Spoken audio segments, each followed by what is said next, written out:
Dear Miss Love, magandang araw po sa inyong lahat. Ako nga pala si Ella, 30 anyos. May dalawa na akong anak na parehas na lalaki, isang 4 na taon at 1 taon. Ito po ang kwento ko kung paano ko unti-unting nadula sa sitwasyong hindi ko inakalang papasukin ko. Ang makipagrelasyon sa ninong ng asawa ko. 6 na taon na kaming nagsasama ni Romer. 35 years old na siya. Isang mabait at responsableng padre de pamilya. Nagtatrabaho siya noon sa pabrika sa Maynila at buwan-buwan umuwi sa amin dito sa Laguna. Hindi man kalakihan ang kita, at least napagkakasya namin. Pero habang lumalaki ang mga bata, lumalaki rin ang gastos. Gatas, diaper, pati ang upa sa bahay namin. Madalas kinukulang na ang sinasahod niya. Hanggang sa isang gabi, seryoso ang mukha niya habang nag-uusap kami sa hapag. Ella, iniisip kong mag-Taiwan. Sabi niya. Taiwan? Ang layo nun. Sagot ko. Marami na sa dati kong katrabaho nandun na. Mas malaki ang sahod. Para sa mga bata rin to. Sa atin. Natahimik ako. Sa totoo lang ayokong lumayo siya, pero alam kong hirap na rin siya. Ano, payag ka na ba? Para sa atin din naman to. Dagdag pa niya. Napayuko ako. Di kung makakabuti naman sa pamilya natin, sige. Ilang buwan ang lumipas, nakaalis noon si Romer. Nung una, maayos pa. Regular ang padala niya. Halos gabi-gabi kong tumawag sa akin. Tiisin mo na lang muna. Makakaipon tayo. Lagi niyang sinasabi. Oo, mag-iingat ka palagi dyan na miss ka na namin ng mga bata. Sagot ko naman. Pero nang tumuntong ang unang taon niya sa Taiwan, nagbago ang lahat, Miss Love. Unti-unti, paliit ng paliit ang padala niya. Hanggang sa tuluyan nang nawala. Umabot ng 1 buwan, naging 2 buwan na wala siyang padala sa akin. Sa unang buwan, iniintindi ko pa. Baka na-delay lang. Sa pangalawa, nagsimula na akong kabahan. Hindi na rin kasi niya sinasagot ang tawag ko noon.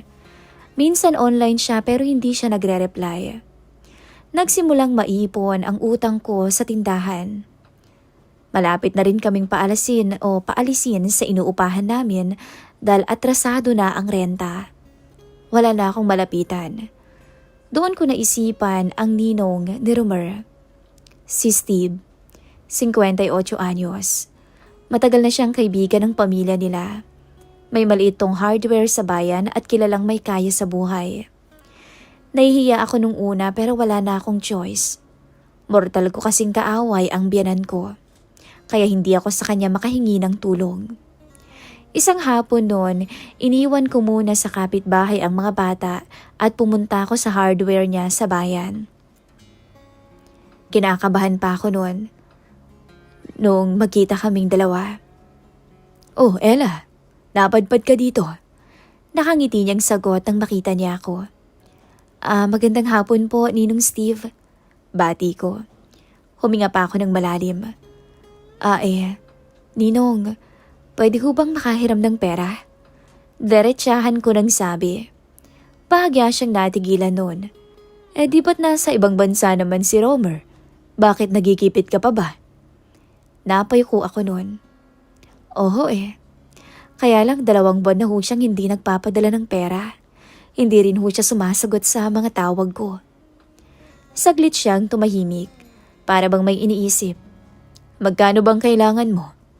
Pang-upa lang ho at pambili ng gatas ng mga bata. Kahit maliit lang hong halaga, babayaran ko po pag nagpadala na si Romer. Tinitigan niya ako. Hindi naman bastos ang tingin niya pero ramdam kong sinusukat niya ang sitwasyon ko. O sige, sabi niya pagkatapos ng ilang segundo. Pupunta na lang ako mamaya sa inyo, dadalhin ko dun. Maraming salamat ho, Ninong. Sabi ko. Kinagabihan nga, dumating siya sa bahay dala ang isang sobre. Inabot niya sa akin yon. May laman na 10,000 yan, Ella. Pag kinulang, sabihin mo na lang. Nanlaki ang mga mata ko noon. Parang sobra-sobra naman ho yata to, Ninong. Para sa mga bata, sagot niya. Hindi ko alam kung paano ako magpapasalamat. Ilang araw na gumaan ang pakiramdam ko. Nakapagbayad ng renta, nakabili ng gatas at pagkain. Pero hindi pa rin nagpaparamdam ang asawa ko. Lumipas pa ang 1 buwan. Pangatlong buwan na, naubos na yung hiniram ko. Bumalik na naman yung takot at kaba. Sa tuwing titingnan ko ang mga anak ko parang may bumabara sa lalamunan ko.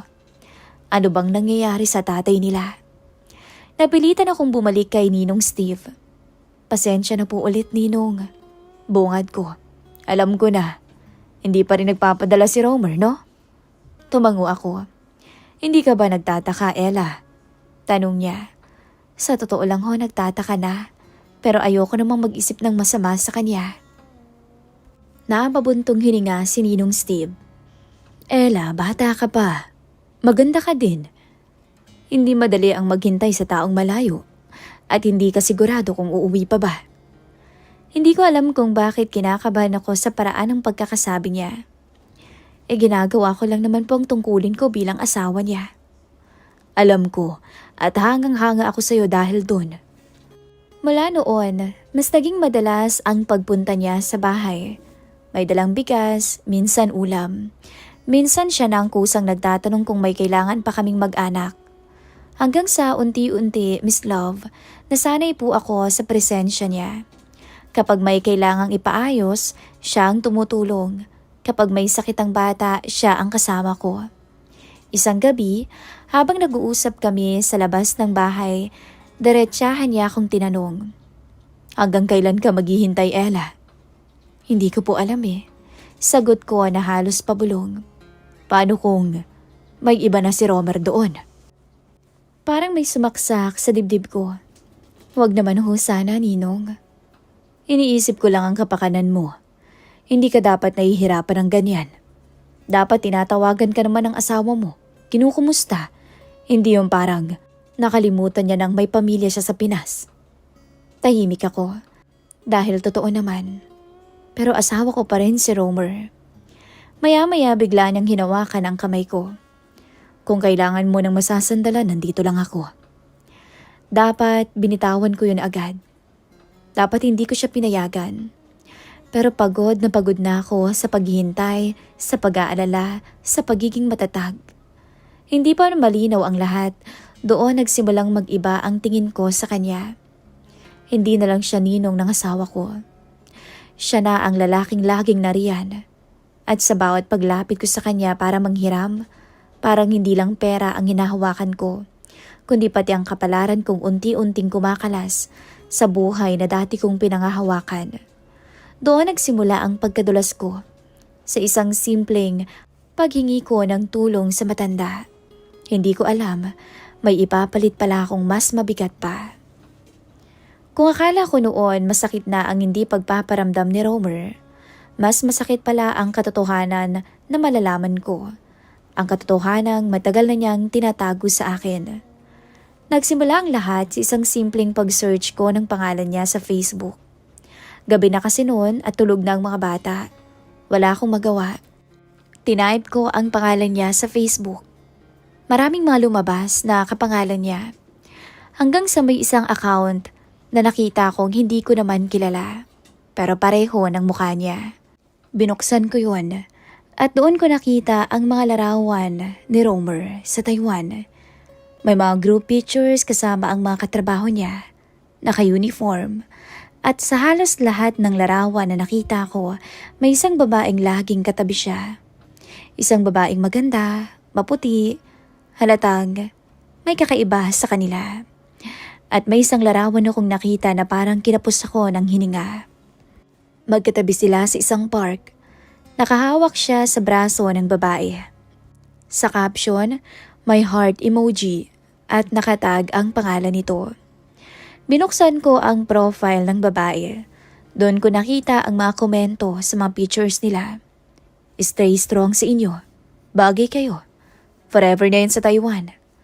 Parang may bumubuhos o may bumuhos na malamig na tubig sa ulo ko noon. Doon ko na-realize, matagal na sila. May mga pictures pa nga sila na gumagala sila. Nakangiti si Romer. Ngiting matagal ko nang hindi nakikita kahit sa video call man lang. Doon ko rin napansin na naka-private ang karamihan ng post. Ibig sabihin, sinadya niyang itago sa akin yon. Na may ibang account siya. Na may iba na siyang buhay. Nanginginig ang kamay ko habang nag-scroll. Parang gusto kong sumigaw pero walang lumalabas na tunog.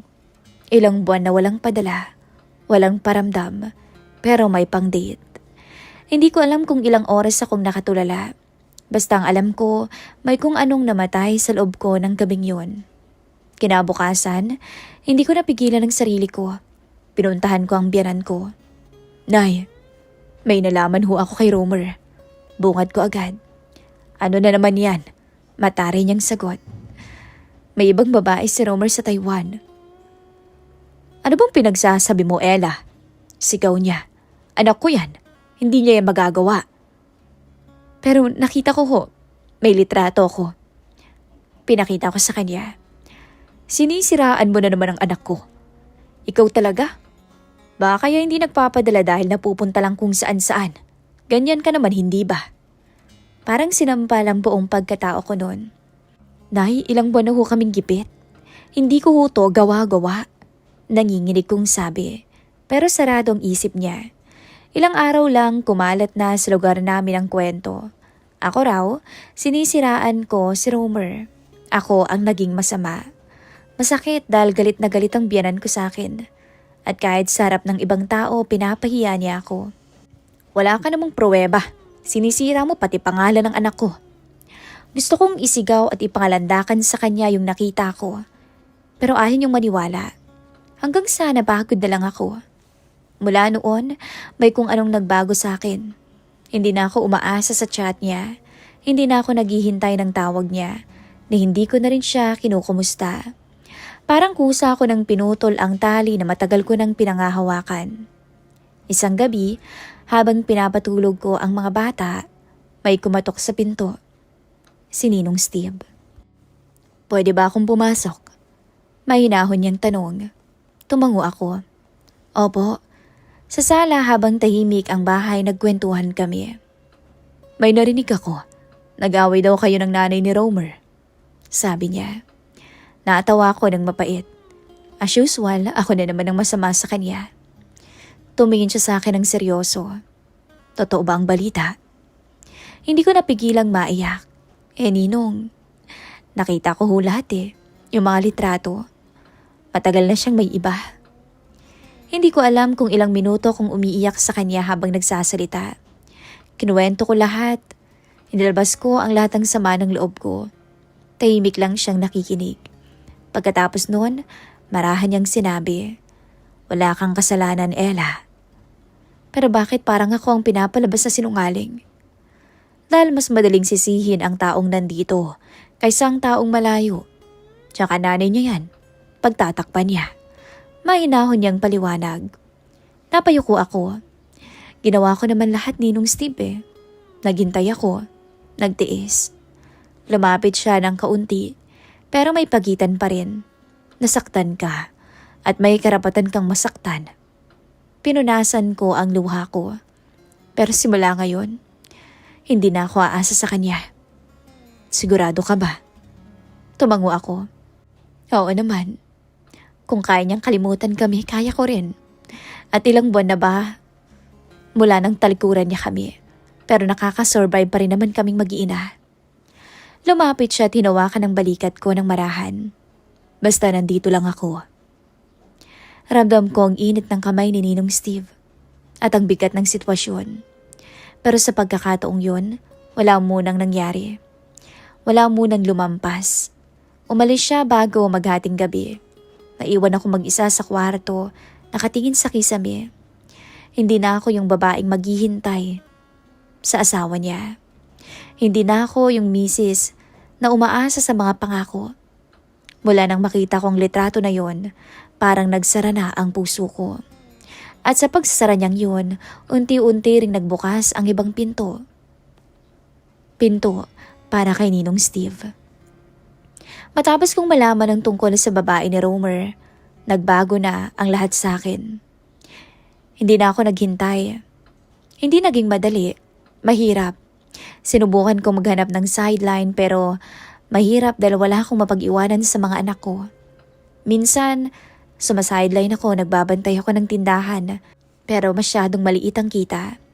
Hanggang sa nagbenta na rin ako online, mga pre-order na damit, mumurahing pabango at kung ano-ano pa. Pero dahil wala naman akong kapital, konti lang ang tubo. Minsan pa, ako pa ang nag-aabono kapag may nag-cancel. Habang tumatagal, lalong nauubos ang ipon ko. Hindi ko pa nababayaran ang 10,000 hiniram ko kay Ninong Steve. Nahihiya na nga ako sa kanya. Pero mas nangingibabaw ang takot na wala kaming makain. Isang gabi, dinala ko ang 2 mga anak ko. Pumunta kami sa bahay ni Ninong Steve. Buo na ang loob ko. Kailangan ko ng pera. At sa isip ko, may kapalit na akong handang ibigay. Pagdating namin, agad niyang binuksan ang pintuan. "Oh Ella, gabing-gabi na. Anong nangyari?" Gulat niya pang tanong. "Pwede ho bang pumasok?" "Siyempre naman, pasok kayo." Pumasok kami. Malinis at napakatahimik ng bahay niya. Amoy ulam. Dahil nagluluto pala siya. Hindi pa ho eh. Sandali at kukuha ko ng pagkain ng mga bata. Habang kumakain ang mga anak ko sa mesa, nakatingin lang ako sa kanila. At mas lalong tumitibay ang desisyon ko. Pagkatapos nilang kumain, pinatulog ko muna sila. Ilang minuto lang nakatulog ng mga bata. Hanggang sa kami na lang 2 sa may sala. "Ninong Steve." Ako ang unang nagsalita. "Hihiram ho ulit ako ng pera." Tumingin siya sa akin. "Magkano ang kailangan mo?" "Kahit magkano ho. Pang-ikot lang, pandagdag puhunan." Napabuntong hininga siya. "Pero hindi mo pa nababayaran yung una." "Alam ko ho." Sagot ko agad. Kaya nga ho nahihiya na po ako sa inyo eh. "Pero hindi kita sinisingil, wag ka mag-alala." Mahinahon niyang sabi. "Naiintindihan ko pa rin ang sitwasyon mo." Lumapit ako ng kaunti sa kanya. "Pero wag ko kayong mag-alala, Ninong Steve. This time, may ipapalit na po ako sa inyo." Napakunot ang noo niya. "Anong ipapalit mo, Iya?" Diretso ko siyang tiningnan sa mga mata niya kahit nanginginig ako sa loob. "Ang sarili ko ho." Parang natigilan ng oras. Hindi siya agad nakareact. Ilang segundo nga kaming nagkatitikan eh. "Teka Ella, ano bang sinasabi mo?" Mahina niyang sabi. "Nahihiya na ho ako sa inyo eh. Paulit-ulit akong umuutang. Tapos di ko pa nababayaran yung una ko." "Ayos lang yon, naiintindihan kita." Sagot niya. "Pero wag mong gawin to. Hindi naman ako mapagsamantalang tao, Ella, kilala mo ko." "Alam ko ho." "Kaya nga bilib na bilib ako sa inyo eh." Mabilis kong sabi. "Pero, Ninong Steve, pareho naman tayo makikinabang dito. Hindi lang naman ikaw. Pati ako." Natahimik siya. "Biyudo ka na. Matagal na. Mag-isa ka lang dito sa bahay." "Ella." Babala ang tono niya. At ako, ilang taon na bang hindi umuwi si Romer? At ngayon alam kong may iba na siya. Matagal na rin ako nag-iisa. Napahinga ako ng malalim. "Pero hindi dahilan yon para ibenta mo ang sarili mo sa akin." "No, hindi ko binibenta ang sarili ko sa inyo, Ninong." Sagot ko na halos pabulong rin. Gusto ko rin. At gusto ko lang suklian ang kabutihan mo." Lumapit pa ako. Ramdam ko ang tibok ng puso ko. Alam kong nasasabik ka na rin. Hindi ka naman ba to? Tao ka lang din naman, hindi ba? Lalaki na naghahanap din. "Hindi ganun kadali to." Sagot niya. "Hindi naman talaga madali." Tugon ko. Araw-araw akong kinakain ng hiya at galit ko. Kung may paraan para pareho naman tayong lumigaya, bakit hindi? Tumingin siya sa akin ng matagal. "Pero ayokong pagsamantalahan ka, Ella. Hindi mo naman ako pinipilit, Ninong. Ako naman ang nagkusa. Ako ang nag-alok. Ako ang lumapit." Lumapit pa ako hanggang sa halos magdikit na kaming dalawa. Hinawakan ko ang braso niya. Hinahaplos. Nakikita ko pa rin sa mga mata niya ang pag-aalinlangan at ang pagnanasa na pilit niyang tinatago. Sigurado ka ba? Oo. Marahan niyang hinawakan ang pisngi ko. Parang nagbibigay pa ng huling pagkakataon para makaatras ako. Pero hindi ako umatras, Miss Love. Ako pa nga ang unang yumakap. Sa yakap na yon, hindi lang init ng katawan ang nahanap ko, pati ng seguridad at kontrol. Dahan-dahan tinugon niya ang yakap ko. Walang maruruming salita, walang pilitang naganap. Alam naming pareho kaming may pangangailangan. At may desisyong pareho naming alam na may kapalit. Nang ilapat ko na ang labi ko sa kanya, tinugon niya yun. Hanggang sa isa-isa ko nang kinalas ang lahat sa katawan ko. Natawa pa nga ako nung una, nung umiwas siya ng tingin sa akin. Tingnan mo ako, Steve. Titigan mo ko. Alam ko, magugustuhan mo. Sa sala, Miss Love, doon may nangyari sa aming dalawa. Akala ko talaga noon wala na siyang ibubuga dahil may edad na siya. Pero hindi, dahil mas magaling pa siya sa asawa kong si Romer. Pagkatapos noon, parehas kaming hingal na hingal. Parehas nagkatinginan at nagkangitian. Matapos ang gabing unang may nangyari sa amin, Steve, hindi na yun naulit lang ng isang beses, kundi pa ulit-ulit. Sa una, nagkakahiyaan pa. May kaba, may takot na baka mali ang ginagawa namin. Pero habang tumatagal, napalitan na yon ng pagiging natural. Parang kusan lang kaming nahulog sa bagong sitwasyon at hindi na lang to tungkol sa pera. Oo, tinutulungan pa rin niya ako. Binigyan niya ako ng puhunan para sa maliit na online selling ko. Pero higit pa doon, naramdaman kong may kasama na ako sa bawat araw. Hanggang sa isang umaga, kinausap niya ako ng seryoso. Ella, dito na kaya kayo tumira? Napakalawak ng bahay. Mas panatag pa ako kung nandito kayo. Hindi ako agad sumagot.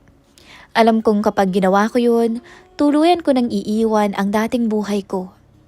Pero sino pa bang hihintayin ko doon? Isang lalaking may ibang babae? Isang biyanang galit sa akin? Tama na siguro. Kakalimutan ko na talaga. Ilang linggo ang lumipas, nagdesisyon na ako. Umalis ako sa inuupahan naming apartment at doon na kami tumira sa bahay ni Steve. Maraming ang nagulat, maraming nagbulong-bulungan, pero wala nang makakapigil sa akin. Sa poder niya, naging maayos ang buhay namin. Sapat ang pagkain, may sarili pang kwarto ang mga bata. Nakapag-focus din ako sa maliit kong negosyo dahil may tumutulong na sa pagbabantay sa mga bata. At sa loob ng bahay na yun, para na talaga kaming mag-asawa.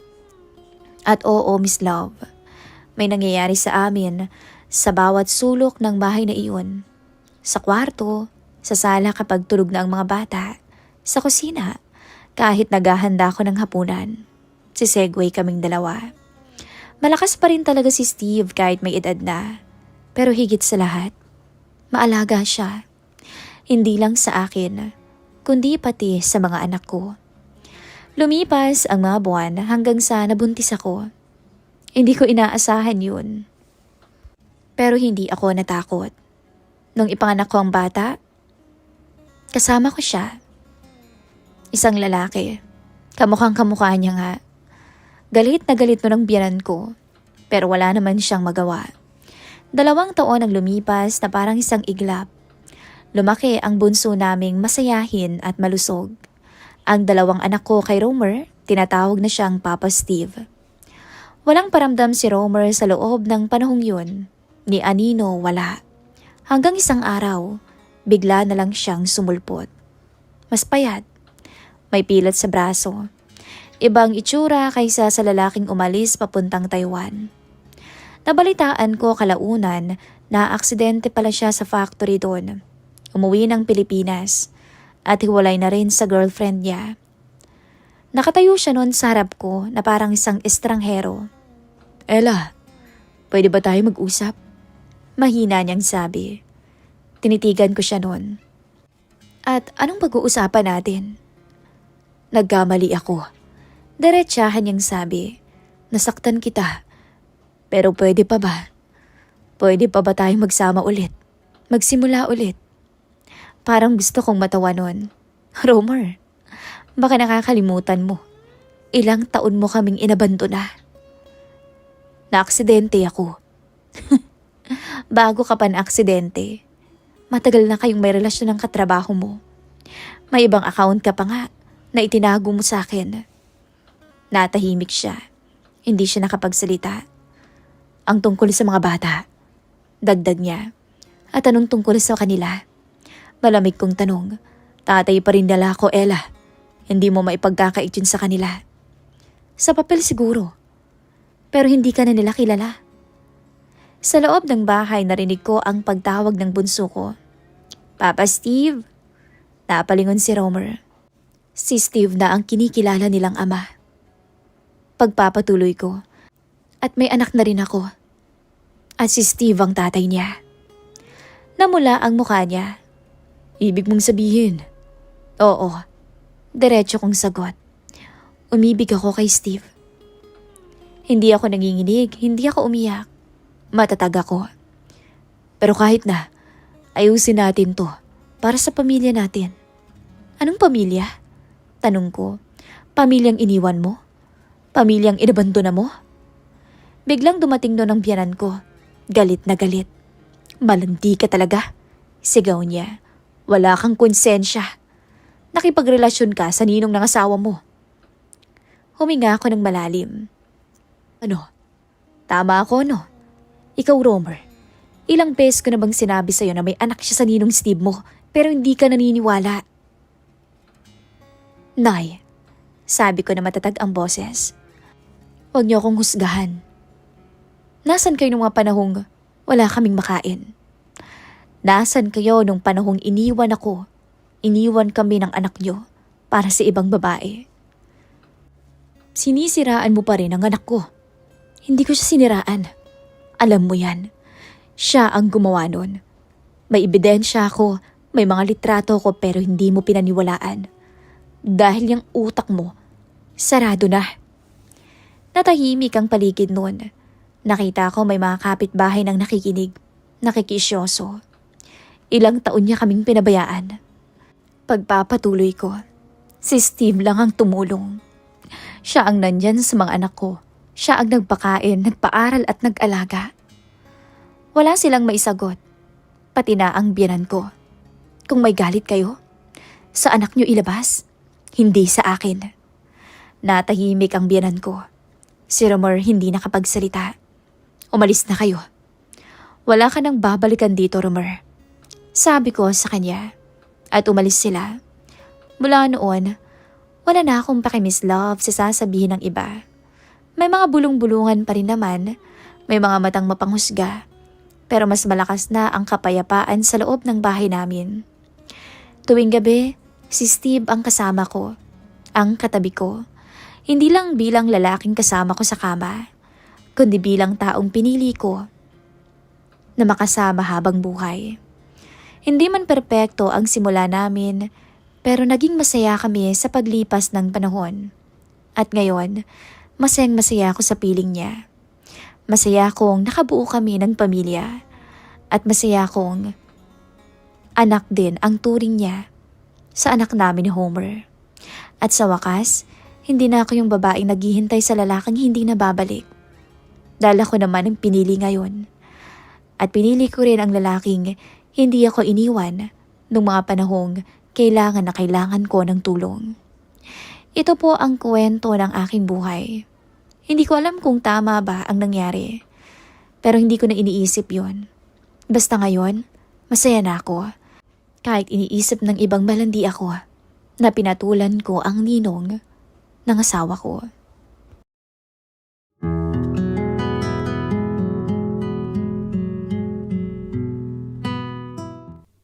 Dear Miss Love, hindi ko makakalimutan ang unang araw na lumipat ako sa apartment na pagmamayari ng kaibigan ng nanay ko.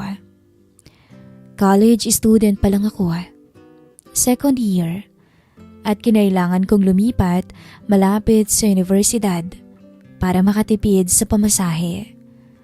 Nanggagaling pa kasi ako sa probinsya at sa araw-araw na biyahe ay halos 4 na oras ang kinakain. Magandang araw po sa inyong lahat. Ako nga pala si Micaela, 22 anyos, matangkad at mature daw ako sa aking edad. Mukha daw kasi akong nasa 26 na. Ang ikukwento ko po sa inyo ngayong araw, Miss Love, ay tungkol kay Tita Lucy. Kaibigan siya ng mama ko. Kung paano ako unti-unting nahulog sa kanya sa kabila ng agwat ng aming edad. Mabait yun si Lucy. Sabi ni mama habang inaayos namin ang mga gamit ko sa sasakyan. Matagal ko ng kaibigan yun. High school hanggang college kami. Tumango lang ako. Sa isip-isip ko noon, Miss Love. Ang ine-expect ko ay isang matandang landlady na siguro ay nasa 60 anyos na. Isang mahigpit at mahilig manita ng mga umuuwi ng gabi. Pagdating namin sa apartment, medyo nagulat ako. Maayos kasi ang lugar. 2 palapag ang gusali. Sa itaas sa mga paupahang unit habang sa ibaba naman doon daw siya nakatira. Habang buhat-buhat ko noon ang isang kahon, may lumabas na babae mula sa ibabang bahagi ng gusali. Ikaw si Micael? Napatingin ako at literal na napahinto. Hindi dahil mukhang artista ang dating niya, kundi dahil hindi siya mukhang matanda.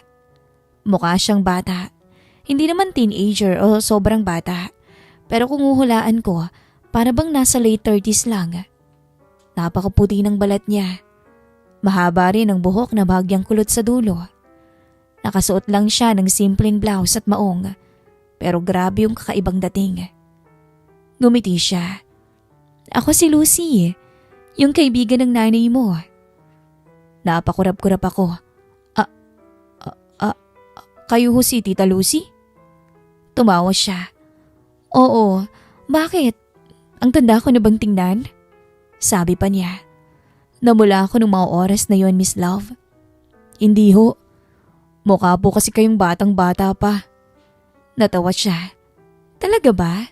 Naku, salamat kung ganun. Doon ko unang napansin, maganda pala talaga siya. Hindi yung tipong sobrang ayos o sobra yung makeup. Yung natural lang. At parang mas gumaganda pa nga habang tumatagal mo siyang titigan. Nasaan ang mama mo? Nasa sasakyan pa ho eh. Nakatulala ko pang sabi at halos hindi pa rin makapaniwala. Maya-maya, dumating na si mama at agad silang nagkamustahan na parang matagal nang hindi nagkikita.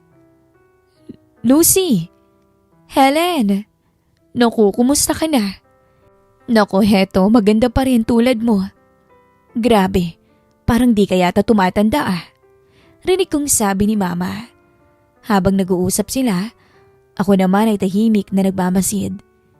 Hindi ko alam kung bakit, pero hindi talaga tugma sa isip ko ang nakikita ko ngayon na larawan ni Lucy.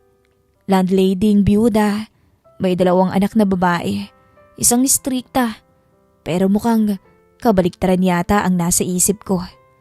Parang hindi ko ma-imagine. Maya-maya ay tinuro niya ang unit ko sa 2 palapag. Maliit lang pero malinis. May sariling banyo, may maliit na kusina, at may bintanang tanaw ang kalsada. Sakto na yan para sa estudyante, sabi niya. Salamat po. Walang anuman. Pagkaalis ni mama kinagabihan, doon ko unang naramdaman ang lungkot. Sanay kasi talaga akong may kasama sa bahay. Pero ngayon, mag-isa na lang ako. Napakatahimik nung gabing yun. Nakaupo lang ako sa kama habang tinitingnan ang kisame. Bigla akong nakarinig ng katok maya-maya.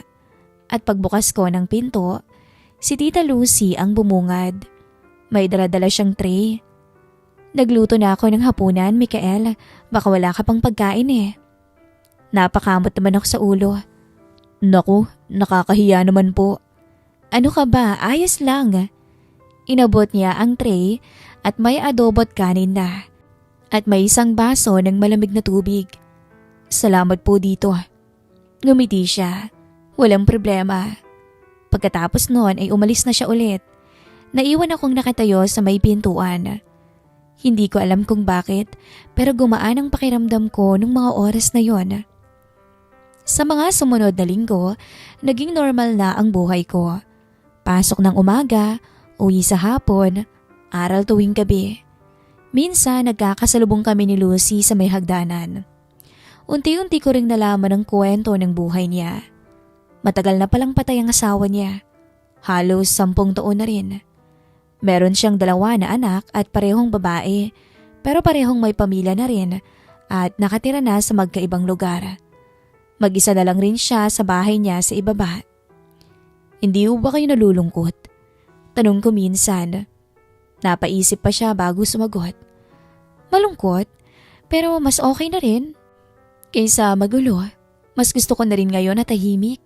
Ngayon na may edad na ako. Tumango-tango lang ako. Hindi ko na siya tinanong pa.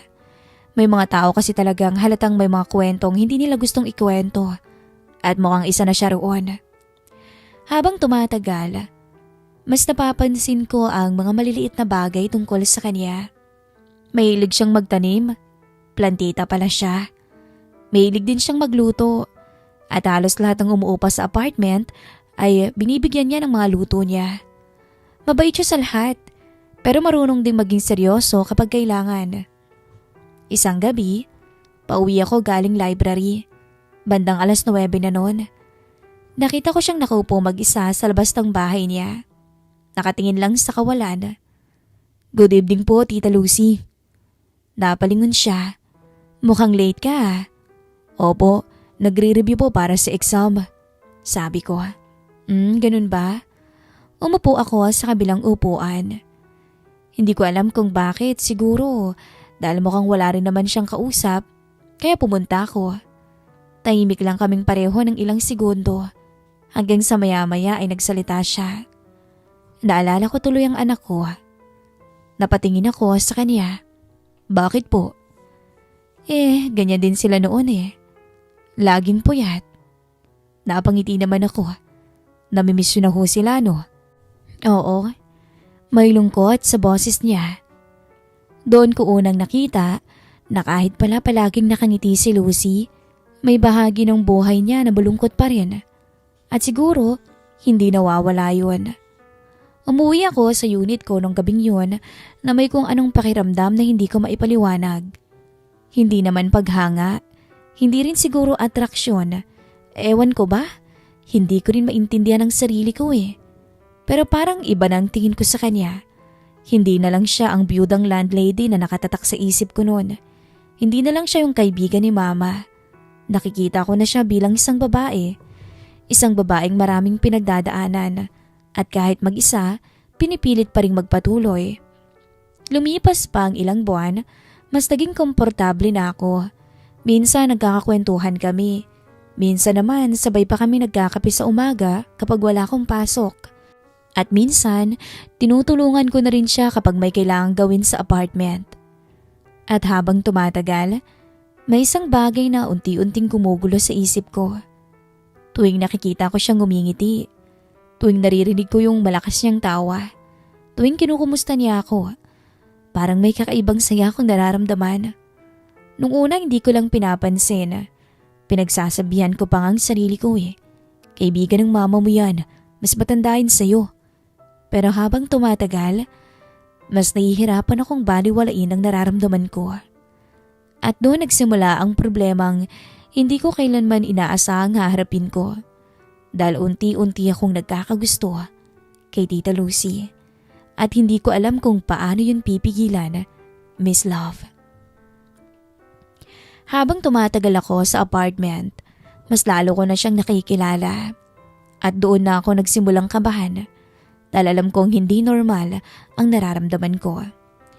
Isang hapon, kakauwi ko lang galing school. Pagkapasok ko, nakita ko si Tita Lucy na may bitbit na ilang grocery bags. Mukhang kakagaling lang niya sa supermarket. Nang makita niya ako, ngumiti siya. Mikael, Lumapit agad ako.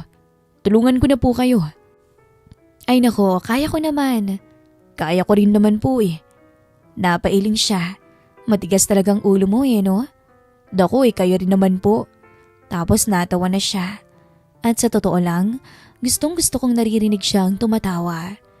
May kakaibang gaan sa pakiramdam. Parang nawawala yung pagod ko buong araw sa school.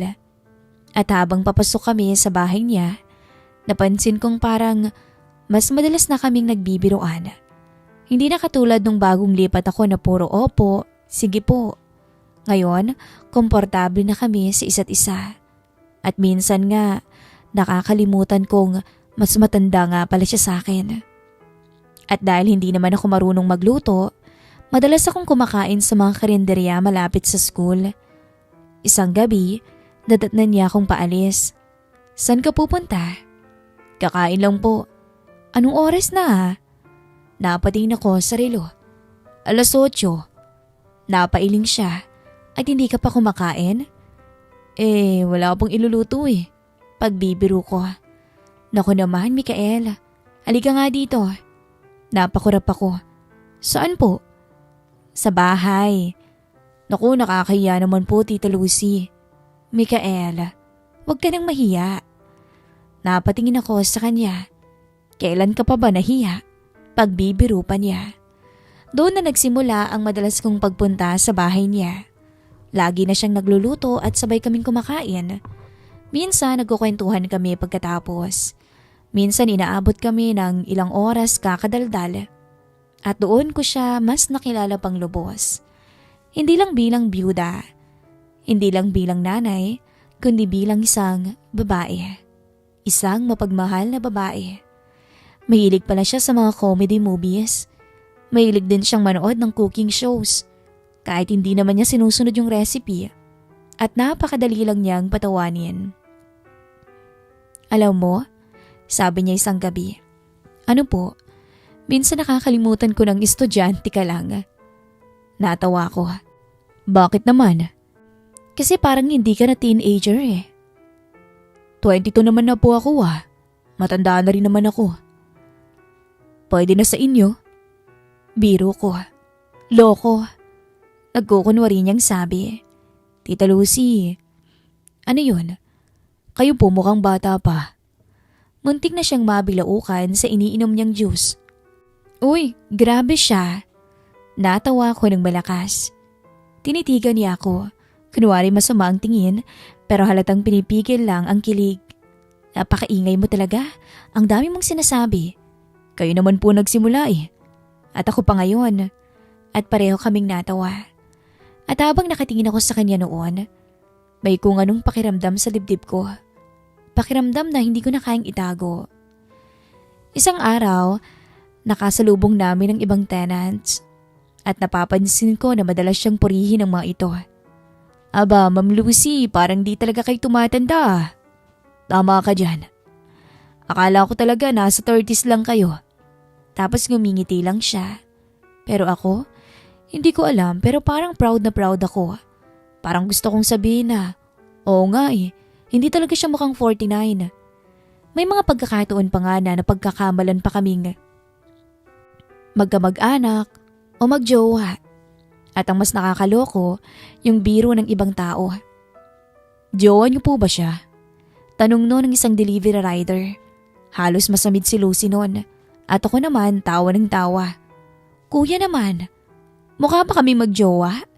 Naku, pasensya na po. Napagkamalan ko lang, sabi nung rider. Pagkaalis ng rider, pareho kaming nagtawanan. Ano ba yan? Sabi niya. Mukha ba tayong magkasintahan? Sabi niya. Siguro, kasi maganda ka. Gwapo ako. Napatingin siya sa akin. Gwapo? Oo naman. Sino? Ako, syempre. Napailing siya. Ang kapal mo talaga. Totoo naman di ka ba nagagapuan sa akin? Ani ko sabay tawa.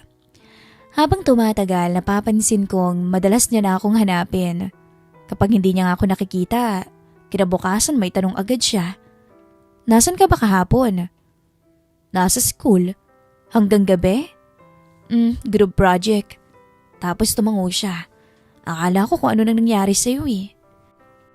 Hindi ko alam kung bakit, Miss Love, pero gustong gusto kong naririnig yung concern niya. Yung simpleng pag-aalala niya. Isang Sabado, wala akong pasok noon. Pagbaba ko ng apartment, nakita ko siyang palabas ng bahay. Nakasuot lang ng simpleng dress. Hindi naman formal pero bagay na bagay sa kanya. Napahinto ako at mukhang nahuli niya akong nakatitig sa kanya. Ano yun? Wala. Bakit ganyan ang tingin mo sa akin, ha? Napakamot ako sa ulo. Wala nga. Umangat ang isang kilay niya. Totoo? Napabuntong hininga ko. Sige na nga. Maganda kasi kayo eh. Bagay na bagay sa inyong suot niyo. Tahimik siyang napatingin sa akin. Parang hindi niya inaasahan yon. At sa unang pagkakataon mula nung makita ko siya, parang bigla siyang nahiya ngayon kasi pulang-pula ang pisngi niya. Salamat. Mahinang boses na sabi niya at bahagyang umiwas siya ng tingin. Buong araw kong naisip ang eksenang yon. Dahil hindi siya tumawa. Hindi niya ginawang biro. Hindi niya sinabing usual na bola ka talaga. Tinanggap lang niya yun at yun ang nagpagulo sa isip ko. Lumipas pa ang ilang araw, Miss Love. Mas naging natural na ang papuri ko. Hindi naman sobra-sobra, pero hindi ko na rin kasi maitago sa kanya. At parang nasanay na rin naman siya sa akin. Lagi kong sinasabi na bagay sa inyo yung kulay na yan. Talaga? Opo. Salamat. Tapos nung nagpagupit siya ng buhok, Uy, mukhang bagong gupit kayo ah. Napansin mo ba? Siyempre. Observant ka ha. Sa inyo lang, sagot ko. At bawat ganung usapan, may unti-unting nagbabago sa puso ko. Dahan-dahan, pero sigurado ko. Isang gabi, nasa sala kami ng bahay niya. Nanonood kami ng game show sa TV. Pareho kaming tawa ng tawa sa mga sablay na sagot ng contestant. Hanggang sa bigla siyang napatingin sa akin. Matagal. Napahinto naman ako sa panonood at tumingin sa kanya. Bakit po? May problema ba? Ngumiti siya. Wala. Ano nga yun? Umiling siya. Wala. Napapaisip lang ako. Tungkol naman saan? Saglit siyang nag-atubili. Pagkatapos ay nagsalita. Tungkol sa'yo. Biglang bumilis ang tibok ng puso ko. Ano namang tungkol sa akin? Huminga siya ng malalim na para bang may gusto siyang sabihin. Pero nagbago ang isip. Wala. Ngumiti na lang siya. Pero sa mga mata niya, parang may tinatago siya. At doon, hindi na ako sigurado kung ako lang bang nahuhulog. Dahil habang nakatingin siya sa akin ng gabing yon, parang may nararamdaman rin siyang hindi niya lang masabi-sabi sa akin. Hindi ko alam kung paano eksaktong ipapaliwanag ang mga sumunod na linggo. Wala namang umaamin sa amin. Wala namang nagsasabing may espesyal na mamagitan sa amin. Pero alam namin, pareho naming nararamdaman na may nagbabago. Mas madalas kaming magkasama, mas madalas nang biruan. At minsan kahit simpleng tinginan lang, alam naming may ibig sabihin yon. Nakakatuwa pero at the same time nakakalito rin. Dahil hindi ko alam kung hanggang saan lang yon. Dumating yung midterms week.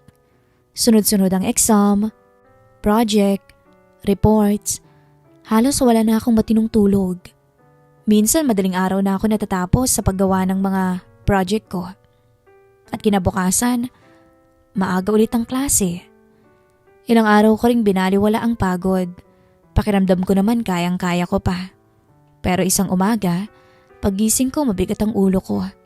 Masakit ang katawan ko at parang lalag na din ako. Napagod lang siguro ko, sabi ko sa sarili ko noon.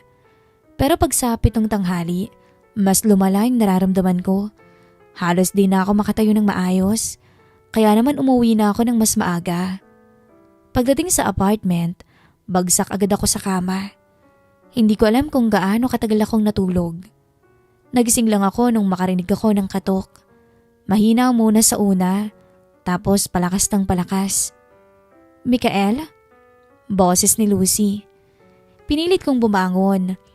Pagbukas ko ng pinto, agad siyang napakunot noo. "Anong nangyari sa'yo?" "Naku, ayos lang po. Mukha kang hindi ayos." Napangiti ako. Pero agad ding nawala yun dahil nakaramdam na naman ako ng hilo. Mabilis niya akong inalalayan. "Uy, ayos ka lang ba?" "Ayos lang po." "Hindi, umupo ka muna nga." Dinala niya ako pabalik sa kama. Makalipas ang ilang minuto, bumalik siya na may dalang gamot, tubig at pagkain. "Nakakahiya naman po sa inyo. Tumigil ka nga dyan." Pinainom niya ako ng gamot. Parang bata. At sa totoo lang, ng mga oras na yon, wala akong lakas para tumutol. "Sige na, matulog ka pa." "Opo. At huwag kang matigas ang ulo, ha?" Napangiti ako. "Sige." Akala ko uuwi na siya pagkatapos nun. Pero nang magising ako, makalipas ang halos isang oras, nandun pa rin siya. Nakaupo sa isang upuan malapit sa kama. May hawak na magazine. "Tita Lucy." Napatingin siya. "Oh, gising ka na pala. Bakit po nandito pa kayo?" Ano bang gusto mo, iwanan kita dito?" Napatawa ko ng bahagya. "Mas mabuti nang may magbantay sa'yo. Baka mamaya ano pang mangyari sa'yo." Hindi ko alam kung bakit, Miss Love, pero sobrang gaan sa pakiramdam na may nag-aalaga sa akin.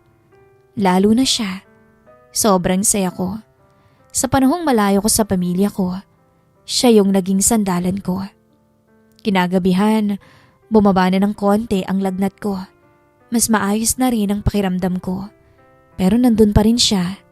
Paminsan-minsan, chinecheck niya kung okay ako. At habang tumatagal, parang lalong lumalalim yung nararamdaman ko para sa kanya. Bandang 9:00 ng gabi, nakaupo na ako sa may kama at mas maayos na ang pakiramdam ko. Si Lucy naman noon ay nasa gilid ng kwarto nakaupo. "Tignan mo," sabi niya, "mas may kulay ng mukha mo ngayon." "Ganun ba kalala kanina?" "Sobra, no?" Napailing siya. "Ang tigas kasi ng ulo mo eh." "Mana siguro sa inyo." Ako na naman." At pareho kaming natawa. Ilang segundo ang lumipas, unti-unting humina ang usapan. Pero hindi yun awkward. Komportable lang. Parang ayaw naming matapos ang gabi ng mga oras na yun, Miss Love. At doon ko napansin ang isang bagay. Mukhang pagod na siya. Pagod sa buong araw niyang pag-aasikaso sa akin. "Tita Lucy." "Salamat ah." Ngumiti siya. "Walang anuman." "Hindi. Seryoso." Napatingin siya sa akin. "Salamat talaga." Tahimik siya sandali. Pagkatapos ay bahagyang tumango. "Okay, you're welcome." Hindi ko alam kung saan nanggaling ang lakas ng loob ko ng mga oras na yon, Miss Love. Siguro dahil sa mga buwan na magkasama kami. O siguro dahil sa pag-aalagang ginawa niya. O baka naman dahil pagod na akong itago yung nararamdaman ko para sa kanya. Lalo na ngayon na malinaw na sa isip ko ang tunay na nararamdaman ko. "Lucy." Nagulat siya nung tinawag ko siya. "Ano yun?" "May sasabihin sana ako eh." Napansin kong naging seryosong mukha niya. At parang alam na niya kung ano yung sasabihin ko. At yun ang lalong kinabog ng puso ko. Huminga ako ng malalim. Tingin ko eh. Kuminto ako. Biglang natuyo yung lalamunan ko. Tingin ko, gusto kita. Biglang tahimik. Walang nagsalita ng mga oras na yon. At ang tibok ng puso ko lang yung naririnig ko. Ilang segundo siyang nakatingin lang sa akin. At hindi ko mabasa yung ekspresyon ng mukha niya. Hanggang sa napabuntong hininga siya. "Mikael." Napangiti ako ng alanganin. Tapos ngumiti siya. "Ayan, nasabi mo rin." Napakurap ako. "Hindi kayo nagulat?" Maghina siyang natawa. Siyempre hindi. Akala mo ba hindi ko napapansin? Lalong bumilis ang tibok ng puso ko noon. So ibig sabihin matagal yun ang napapansin? Oo naman. Nung mga oras na yun, Miss Love, parang pareho na naming binaba ang mga pader na matagal nang nakatayo sa pagitan namin. Pero alam mo kung bakit mahirap to? Tanong niya. Dahil mas matanda kayo. Tumango siya. At dahil kaibigan ko rin ang mama mo. Tumango naman ako. At ayokong may masaktan. At naiintindihan ko ang ibig niyang sabihin. At tama siya. Hindi to simpleng relasyon lang. Pero kahit aware ako doon, hindi naman mababago nun ang nararamdaman ko. Gusto pa rin naman kita eh. Mahina akong sabi. Tumingin siya sa akin. At sa pagkakataong yon, wala akong nakitang pagtanggi sa mga mata niya. Takot, pag-aalinlangan oo, pero hindi ang pagtanggi. Maya-maya ngumiti siya. Yung ngiting matagal ko nang gustong-gustong makita. Yung totoo, yung ngiting para sa akin lang. Nakakainis ka. Natawa ko. Bakit naman? Kasi dumating ka sa buhay ko nang hindi ko inaasahan eh. Hindi ko tuloy alam ang gagawin ngayon. Hindi ako makasagot dahil ganun din ang nararamdaman ko sa kanya. Dahan-dahan siyang lumapit at hinawakan niya ang kamay ko. Simpleng hawak lang pero sapat para makaramdam ako ng init. At sapat para malaman kong hindi ako nagkamali dahil may nararamdaman din siya sa akin. Tinitigan ko yung mga mata niya at maya-maya dahan-dahan kong hinalikan ang labi niya. Ayos lang ba, Lucy? Baka naman magkasakit ka lalo. Hindi, mawawala ang sakit ko kung sakali. Ikaw talaga. Muli kaming nagkatitigan at sa pagkakataong yun, Miss Love, nagpatianod na kami sa agos ng aming nararamdaman. At habang magkahinang ang labi naming dalawa, tuluyan niyang binigay ang sarili niya sa akin.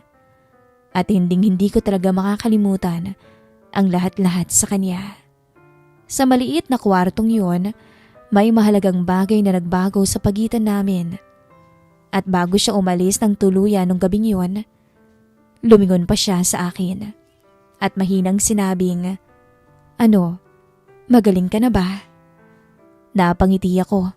Sobra-sobra. Salamat sa kakaibang gamot na binigay mo. Pagkisara ng pinto, napasandal ako sa unan. At kahit may kaunti pa akong lagnat, pakiramdam ko ako na ang pinakamasayang tao sa buong mundo. Dahil pagkatapos ng maraming buwan na pagtatago, hindi na lihim ang nararamdaman ko.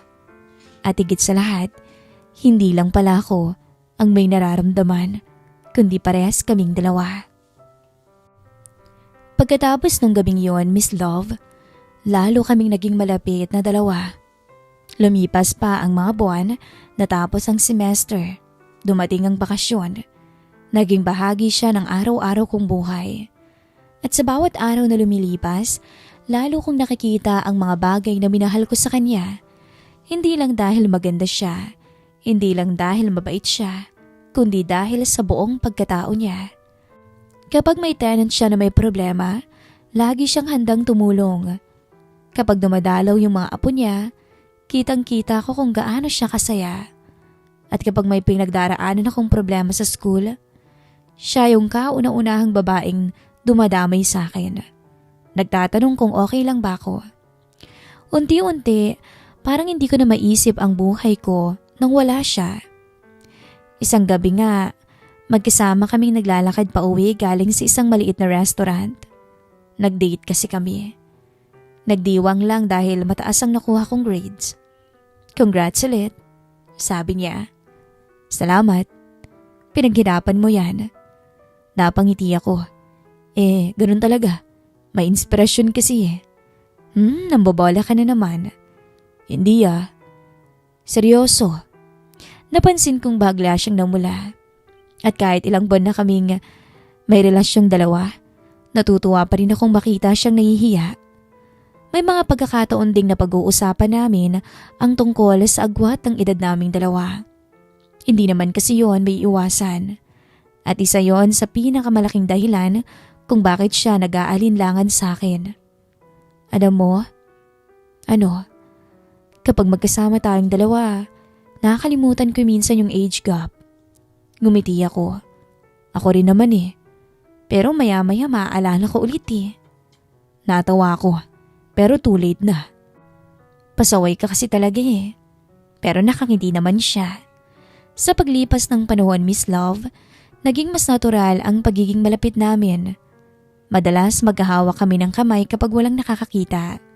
At madalas kaming nagkakaintindihan kahit hindi namin sinasabi sa isa't isa. Hindi namin kailangan laging may grand gesture.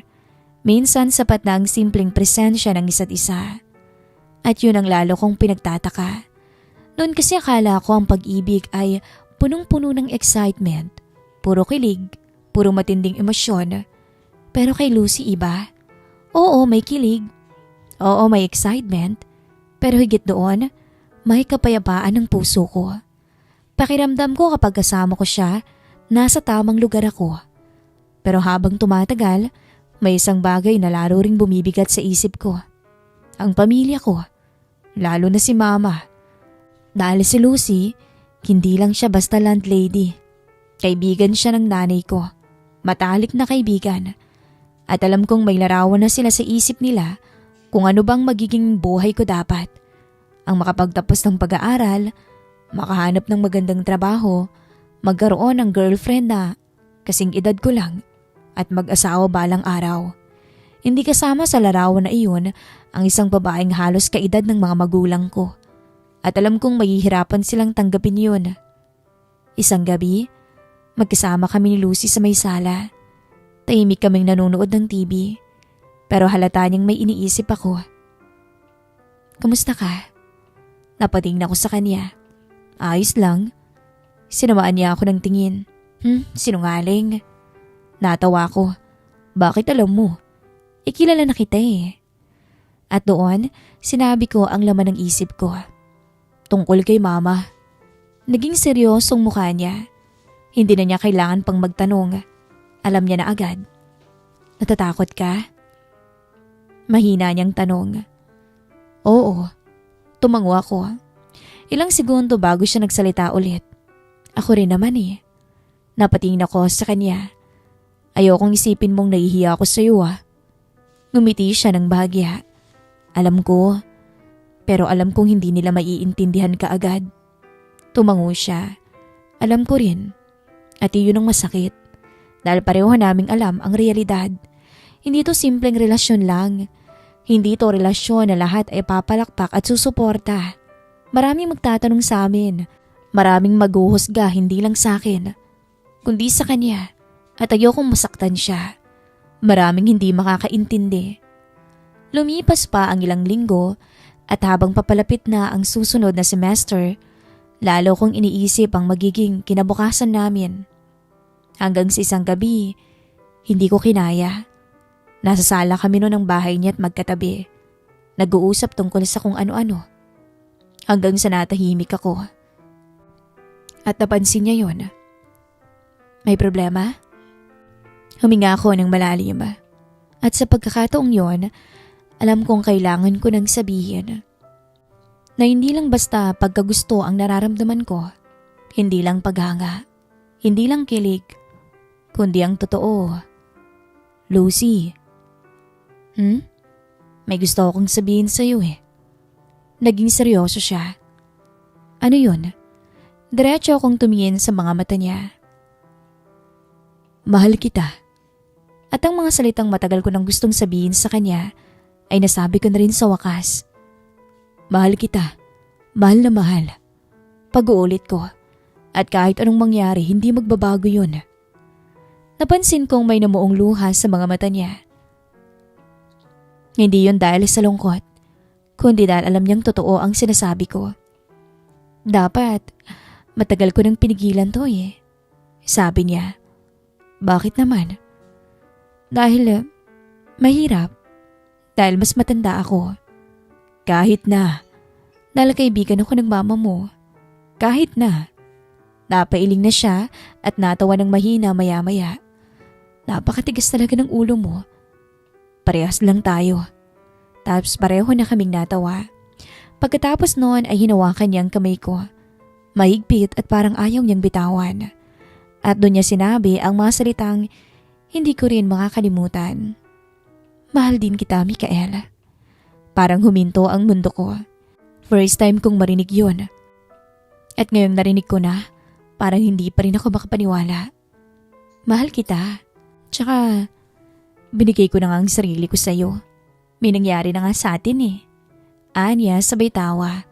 Sa bagay, hindi namin alam kung anong mangyayari sa susunod, Miss Love. Hindi namin alam kung paano tatanggapin ng pamilya ko ang relasyon namin. Hindi namin alam kung ilang pagsubok pa ang darating. Pero isang bagay ang sigurado. Hindi na ako natatakot na aminin ang totoo. Dahil minsan talaga, dumarating ang pag-ibig sa paraang hindi mo inaasahan. Sa taong hindi mo hinahanap. Sa panahong hindi mo pinlano. At para sa akin, dumating ito sa anyo ni Lucy. Ang biyudang unang nakita ko bilang landlady. Pero kalaunan, naging pinakamahalagang tao sa buhay ko. Hanggang dito na lamang po ang kwento ng aking buhay, Miss Love. Nagmamahal, Mikaela.